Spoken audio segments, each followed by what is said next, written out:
Break के बाद फिर से आपका स्वागत है 1 to 1 में। बलवीर सिंह सीनियर मेरे साथ मौजूद हैं और पूर्व हॉकी खिलाड़ी हैं। बड़ा नाम है, बड़ा कद है। जिस तरीके से तमाम चीज़ों पर हम बातचीत कर रहे थे, खुलकर इन्होंने अपने विचार रखे। किस तरीके का जीवन संघर्ष और अचीवमेंट्स रही हैं उनकी। सर, जिस तरीके से हम पहले बातचीत कर रहे थे, 1956 का वाक़या याद आता है अभी जहन में। आपका ब्लेज़र ले लिया गया, तमाम मेडल ले लिए गए संघ के द्वारा, लेकिन अभी भी उसका कुछ अता पता नहीं है। ये कहाँ गई हैं चीज़ें? आप जर्नलिस्ट हैं जी, आप कोशिश करें उसका पता करने की। मुझे बहुत दुख है, यानी मेरी लाइफ की अचीवमेंट्स, मेडल सारे, और इतने बड़े ट्रे में मैंने ऐसे करके सेक्रेटरी स्पोर्ट्स अथॉरिटी को प्रेजेंट किए थे। उसकी फ़ोटो मेरे पास है 2012 में। तो आई वॉज आल्सो इनवाइटेड। वहाँ पे एक एग्जीबिशन थी लगी जो लंदन ओलंपिक्स वालों ने ऑर्गेनाइज की थी। 1 महीना रही थी। इतने लोग जाते थे देखने, लंबी लंबी क्यूज। वहाँ पे 16 आइकॉनिक ओलंपियन 1896 में ओलंपिक गेम्स हुई थी, फर्स्ट ओलंपिक।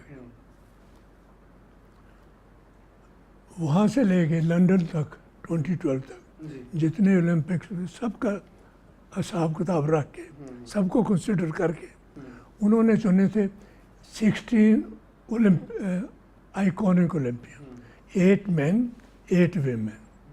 उन 8 मैन में से I was one of them. और एथलेटिक के जेसी ओवंस भी थे। ठीक है, इन सब की हिस्ट्री वीडियो लगे होते थे मेरी जो दुकानें इंडिया की, उसमें अमेरिका की, उसमें सब कंट्री के जिसके एथलीट थे उतने वीडियोस लगे होते थे। एक ऊपर एग्जीबिशन थी उसमें देखने के लिए, तो हर रोज़ होते थे मेरे वो गोल करने, मेरी स्टिक, मेरा वो शो, मेरे पॉकेट्स सब दिखाते कितने यानी शो होते थे। बहुत लोग देखने आते थे। तो वहाँ पे फिर देखा कि अपनी कंट्री की कितनी इज्जत हो रही है। लेकिन फिर भी जो आपके मेडल और ब्लेजर की बात है, क्या आपने आरटीआई डाली? उसके बाद क्या रहा? हमें कहा गया कि हमने प्रेजेंट किए थे 85 में नेहरू में, म्यूज़ियम बना था नेहरू स्टेडियम में, उसके लिए। तो वहाँ से वो कहते म्यूज़ियम शिफ्ट होके NIS पटियाला में आ गया कहते हैं जी। और ये मुझे पता नहीं कि मेडल कहाँ गए या ब्लेज़र गए। ब्लेज़र को तो चलो कीड़ा खा गया, खा तो नहीं सकता क्योंकि फनेल वगैरह डाली हो, और मेडल को तो कीड़े नहीं खा सकते। इतने मेडल, एक तो मैंने सिर्फ अपने पास पद्मश्री और 3 गोल्ड मेडल रखे। सारी ज़िंदगी कमाई है सर आपकी ये, और सारी ज़िंदगी की कमाई आखिर गई कहाँ? क्या आपके साथ धोखा हुआ है? आप इस चीज़ को मानेंगे?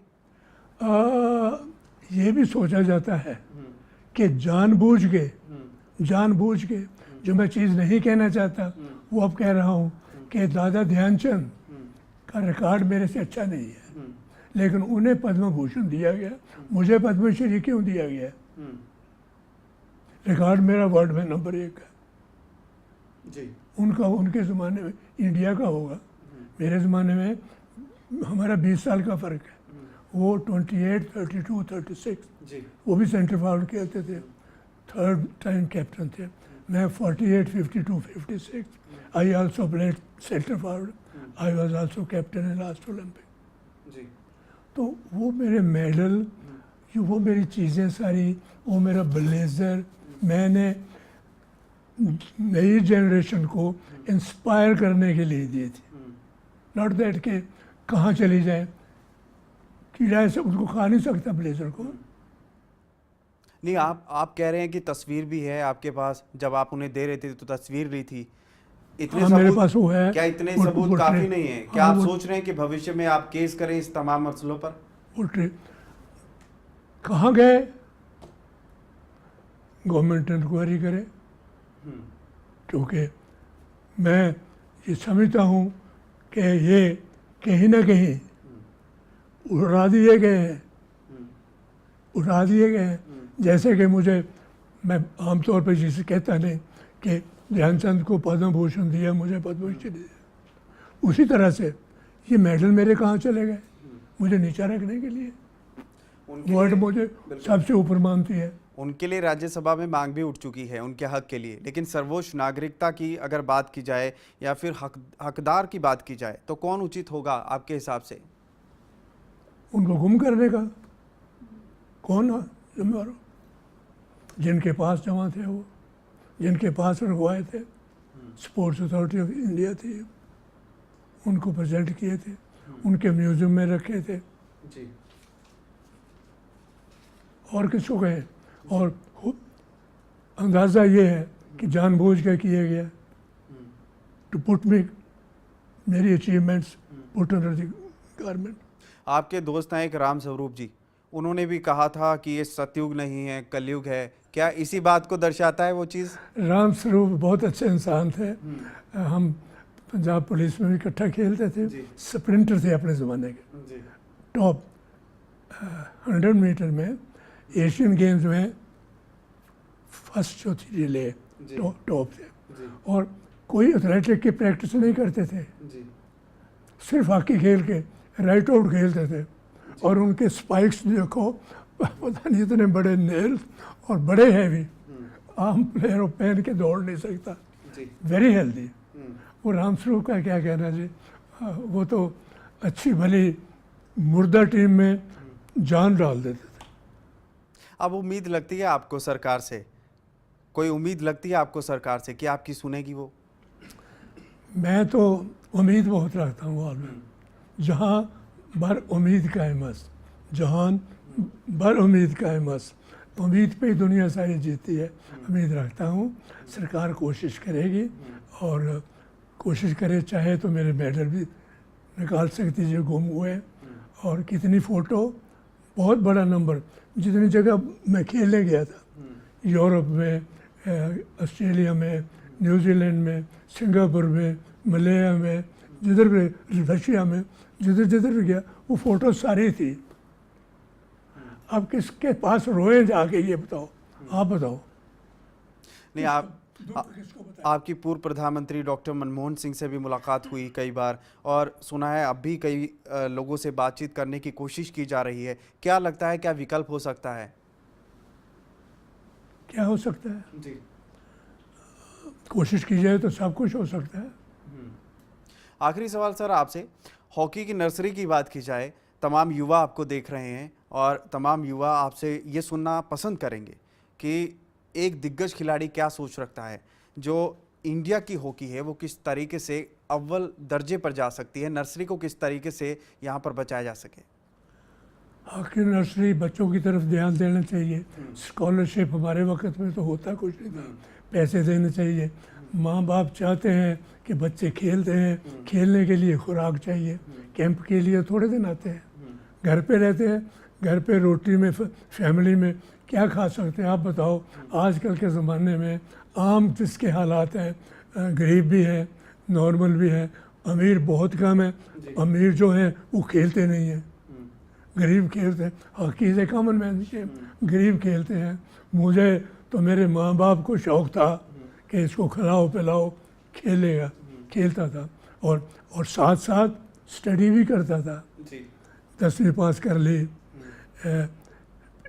और हिस्ट्री है, FA में फेल हो गया, दैट इज़ आल्सो हिस्ट्री।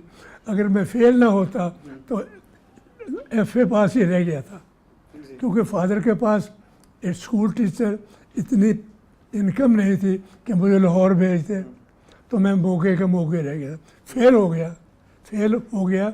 मेरी लाइफ में ब्लेसिंग इन डिस्गाइज, फेल होने से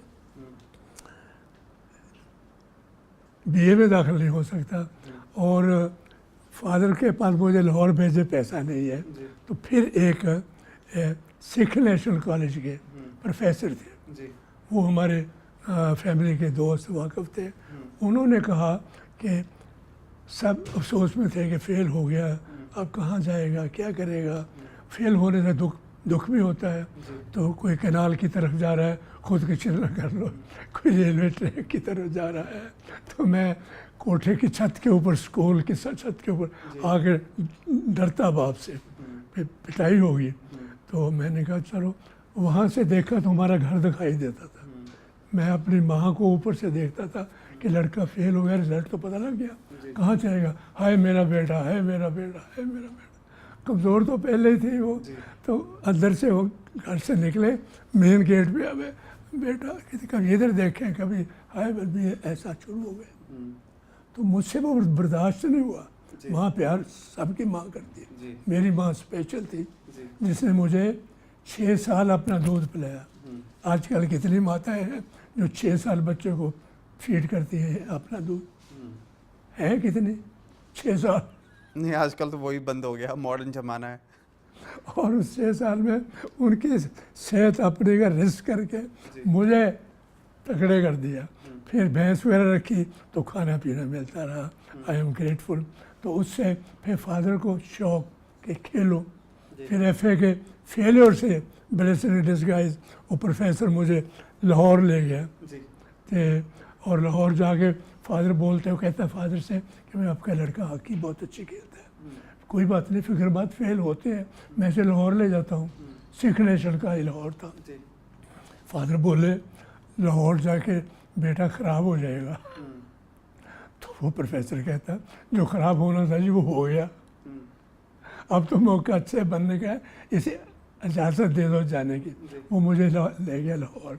सिख नेशनल कॉलेज में मुझे कमरा मिल गया, खेलने को ग्राउंड मिल गई, हॉकी खेलने को, तो फर्स्ट क्लास रूम, और वहाँ पे उसके हॉकी रखी होनी, ऐसे कुर्सी पड़ी होनी, टेबल पड़ा, थोड़ा बहुत मुझे पढ़ने का शौक़ भी हो गया।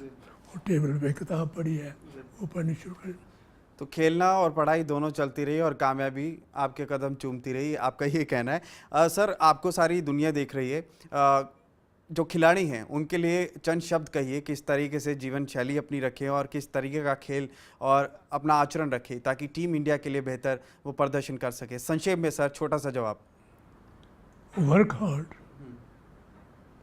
M high, think positive, the spot at the top is always vacant. Anybody can reach there who works. शुक्रिया सर। तो ये थे बलवीर सिंह सीनियर जी, जो दिग्गज खिलाड़ी हैं और सफल कप्तान, सफल कोच या फिर एक सफल मनुष्य कहें। ज़िंदगी में काफ़ी लड़ाई लड़ी उन्होंने और अभी भी लड़ रहे हैं, और जो इनके 1956 में पदक थे या फिर उनका कोड था, जो उनकी सारी ज़िंदगी की मेहनत की कमाई थी, वो अभी तक नहीं मिली, जिसके लिए संघर्ष कर रहे हैं और उम्मीद उनको ये है कि तमाम चीज़ें सरकार उनको लौटाएगी। 1 to 1 में फ़िलहाल इतना ही। नमस्कार।